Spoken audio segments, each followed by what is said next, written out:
Well, hey, we're down at Timeless Arts Refinishing in Grand Rapids, Michigan. 616-453-8309. You can check out our beautiful website at www.timelessartgr.com. I think that was right. It's timelessartgr.com. Okay, so today we're working on this pine dresser here. It's a beautiful pine dresser made in Big Rapids, Michigan at the Pine Shop. I'm not quite sure how long the Pine Shop was around for, but I am quite aware that it was around back in the 70s and the 80s. That much I'm aware of.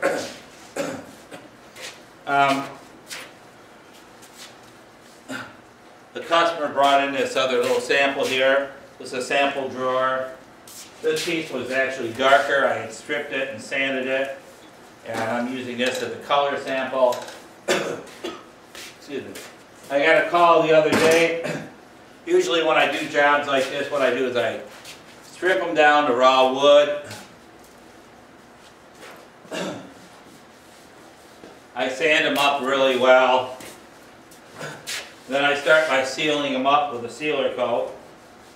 And then most of the time I gun shade it to color. And sometimes I glaze it and then gun shade it to color it. For those of you that I got a call the other day out of the Philippines, a person out there was watching me do some tiger stripe oak, and he watched me glaze it because the customer wanted the color a little bit darker on it instead of a natural color on the oak. So he was confused with what glazing is. And so glazing is basically like a stain, but glaze is actually meant to go in between coats of finish. And I wouldn't try that with an oil-based stain. That's why they make glazes. So basically, and what you need some clean rags, you need a bucket of glaze.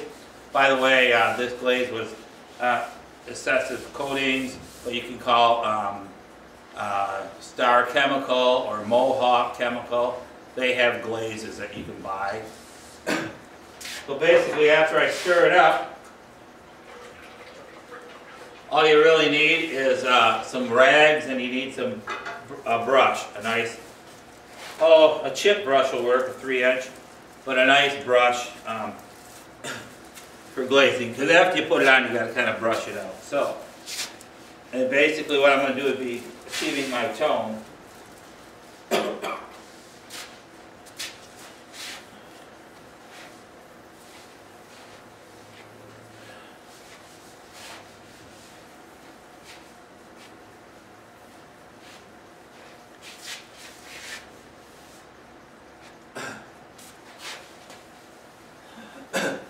Kind of nice I'm videoing today with a camcorder.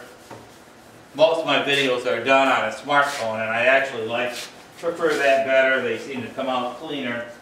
But you know, the person that's filming me can walk up on me, take a better look at what we got. So right now I'm just going around the top. I just applied my coat of glaze, and I'm going to come back and kind of tone it to my desired color. Remove this drawer, which I'm thinking I'm pretty close at this point.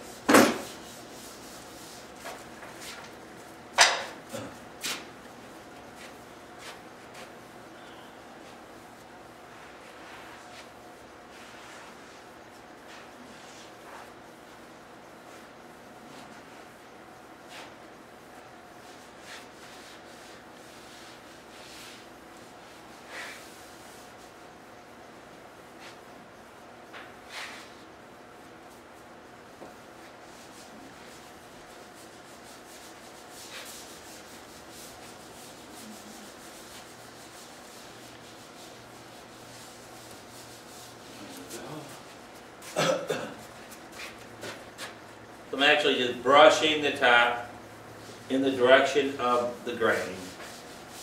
You want to get your brush marks out. You don't want to have it looking off. And you actually want to use the glaze as like a stain just to kind of uniform it out.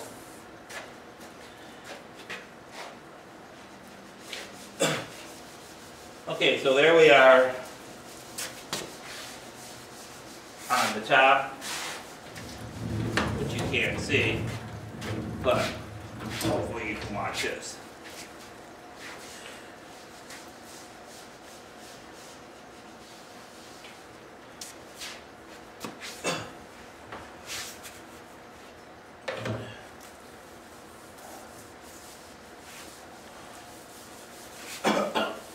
And this is a Van Dyke brown glaze. You can actually see it's turning the wood. There's so much orange and yellow in this pine, it kind of almost gives it a little bit of a green hue.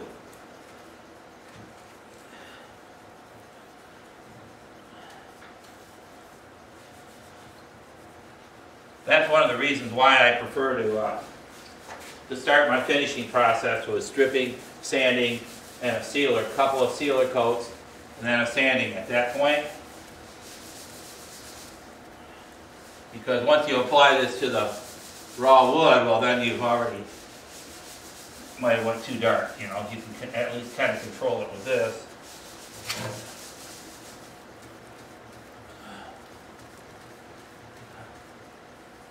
Is that right, Jenna? Yeah. I have my trusty sidekick over here sanding this gigantic baker desk here with a sealer sanding. That's going to be getting glazed here and shaded shortly.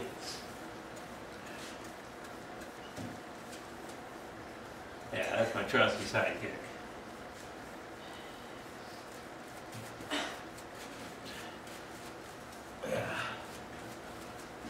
Yeah, now of course with glazing you can actually go darker. That little base down there appears to be a little bit lighter. Hopefully you can see that in the camera, so I'm just going to come back here and just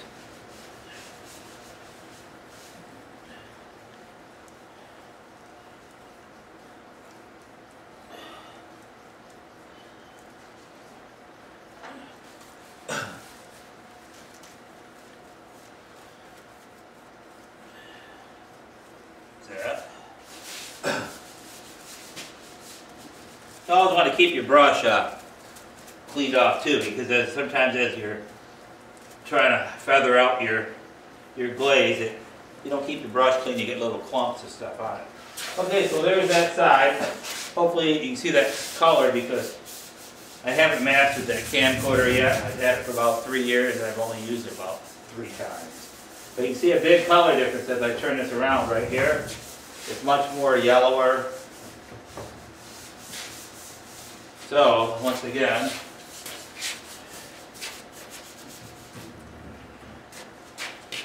I'm going to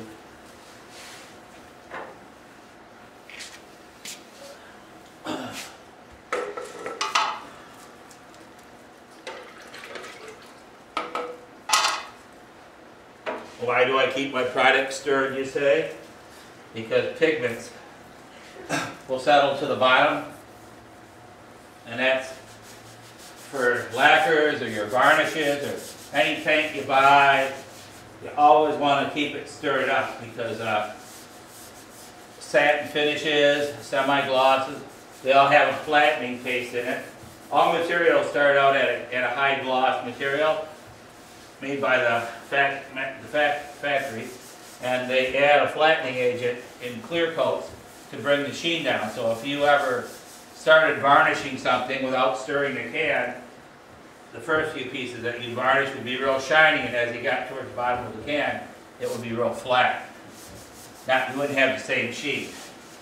Same thing in paints and colors like this. You want to agitate it up a little bit so your color is consistent. So when you get down to a quart left in a gallon, it looks the same as it did when you opened it up in a full gallon. Is that right, Jenna? Yes.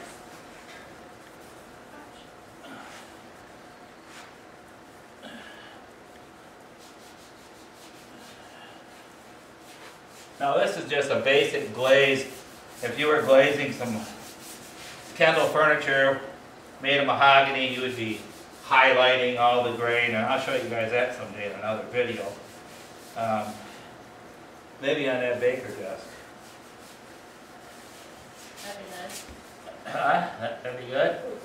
Yeah, that's got some beautiful grain. Pine looks extremely beautiful, but pine's really never highlighted much. Okay, so you see it's kind of spurred. This one here definitely looks lighter than the other ones. I gotta open up these drawers too. So, looking at my color, I'm coming back with my dry cloth, not the one, and you gotta develop a touch for that, because if you hit it too hard, you'll pull stuff off, too much off. What you want to do with your glaze is basically tone the glaze onto the wood to get the color that you'd like. The heavier you leave it on, the harder it is to get a consistent color. Back in the furniture factories, the products were different than they are nowadays. They'd actually put kerosene in the glaze to slow down the drying process. You don't want the glaze drying too quick. Alright, once that's achieved, I come back in here. I'm just breaking up some of this.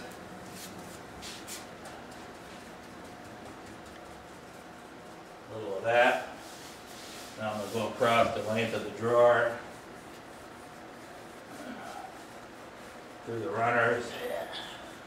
You want me to do the top of this? Yeah, didn't you do the inside, the cubby hole? I did. Yeah. I can do the top.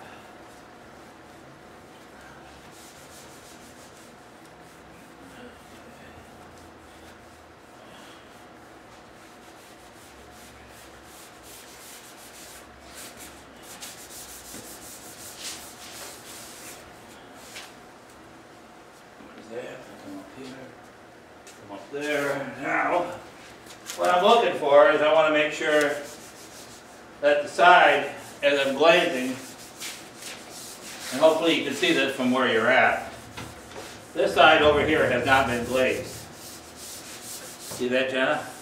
Trusty sidekick? I do. There's a lot of yellow going on over here. But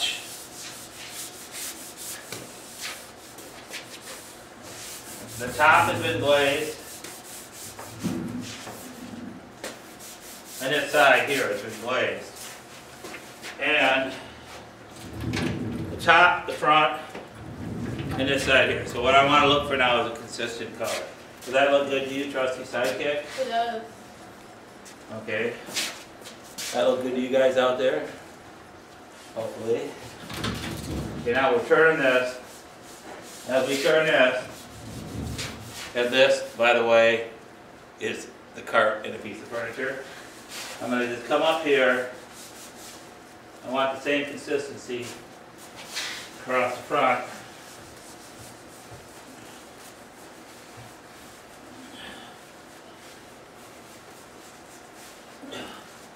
And I'm going to come in through here. Very lightly, I'm going to take this little rag, just kind of run it up here. Get that to where I like it. Now you can't be slopping your hands across the other side because, like I said, this is basically almost like staining the raw wood, or it's like you're staining in between coat to finish, and with a glazing product, not a oil-based stain. So if you stick your finger in it, it's going to show. Okay, so I think that's starting to look pretty good. So, now that we got that done, what I have to do is I come back with a screwdriver. It'll fit in a hole.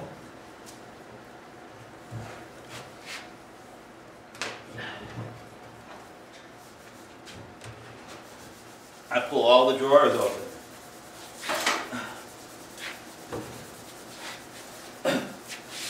And then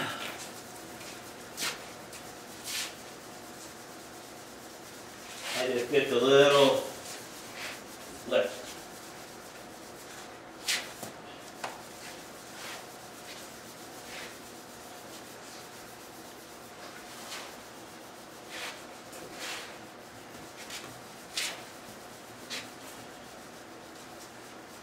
And it's important to make sure you got all that glaze down in them cracks too.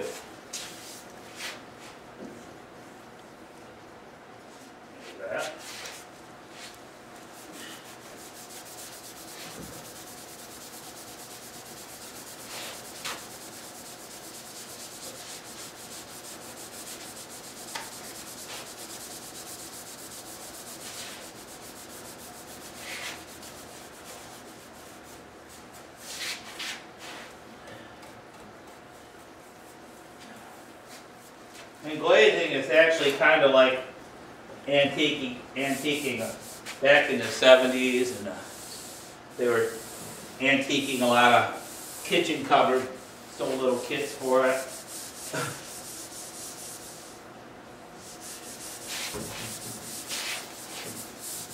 So if you ever antique anything, well, you kind of got a general idea of what's going on with glaze. And they do a lot of glazing on decorated furniture, but it's mostly done on woodwork, wood furniture, wood grain finishes.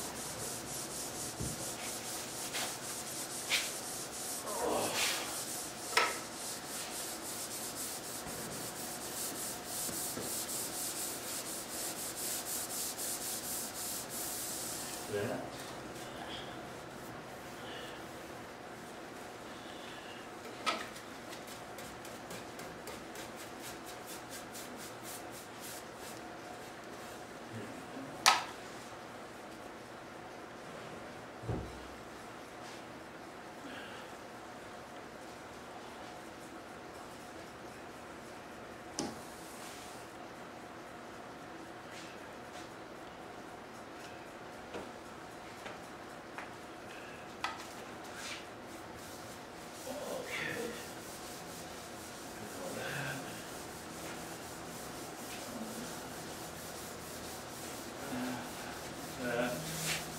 Okay, so you can see that ties in, as I'm looking at this piece, it ties into the top fairly well, ties into the side pretty good.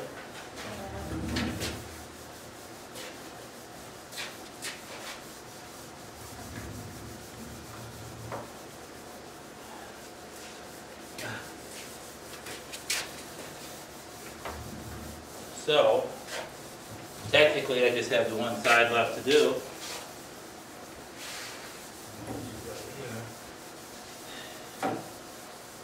Now in furniture factories, they actually got a bunch of people glazing. What they do is they actually put the glaze in a pressure pot. They actually spray glaze all over the furniture. And then they've got a couple of people that will wipe the glaze. Imagine this is already sprayed on here with a spray gun.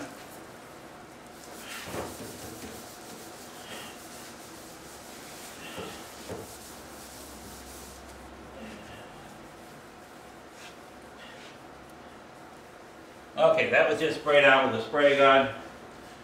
But of course, if you did it with a gun, it would have been uniform, not missed like I did. And they have a couple of people that actually come back with some pads, and they'll come back and kind of wipe it back to the desired tone, which we got right there. Then you kind of brush it.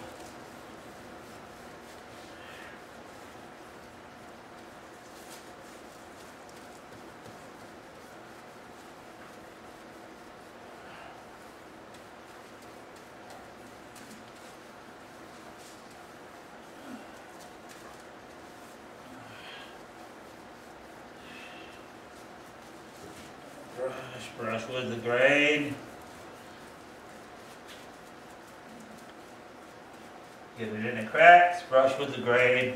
Sometimes a little trick, if you got a light spot, you can take your brush and pounce it like this and come back across very lightly and uniform it out. Yeah, will you get that for me, honey?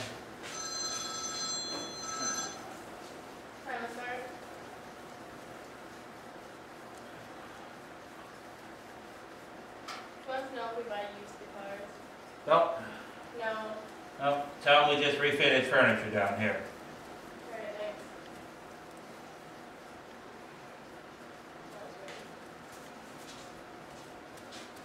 Okay, so then you just check the edges. So yeah, that looks pretty good, I think.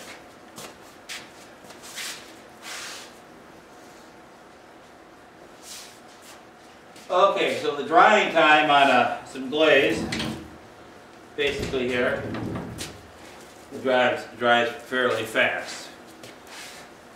I'm going to come back across here. Actually, that looks pretty good just the way she says.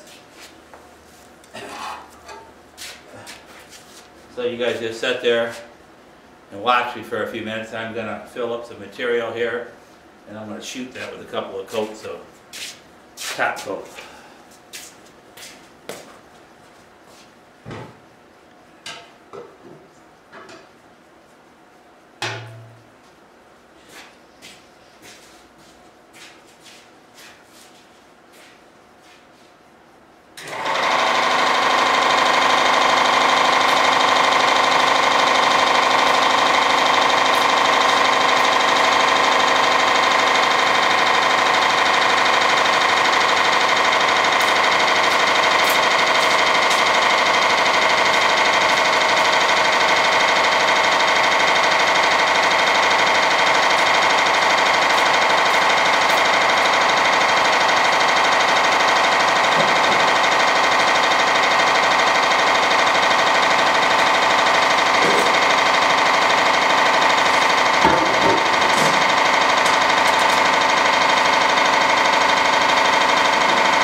what we got here is a pine dresser from the pine shop out of Big Rapids in Michigan, the state of Michigan.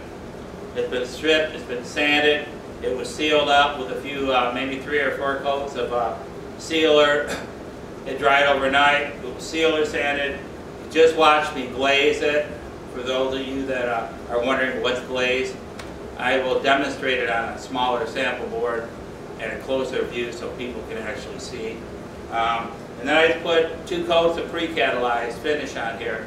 I'm going to let this dry overnight, and then I'm going to sand it again, and I possibly may have to do a little bit of shader work. This is my color sample right here. This is glossy, it's a satin finish, but when it comes out of the spray gun and everything is wet, it's all shiny. So I still have to change the color a little bit more. And it looks like my sample right here is still a little bit darker than what I have right here. So I possibly just either may gun shade it to the exact color, or I might just go over it with one more little coat of glaze. In a rule of finishing, as far as I'm concerned, you're better off staying on the lighter side and adding a little bit more color and staying light until you get to your color than just going too dark and then trapping it with a coat of finish and then having you start all over again. So, thank you.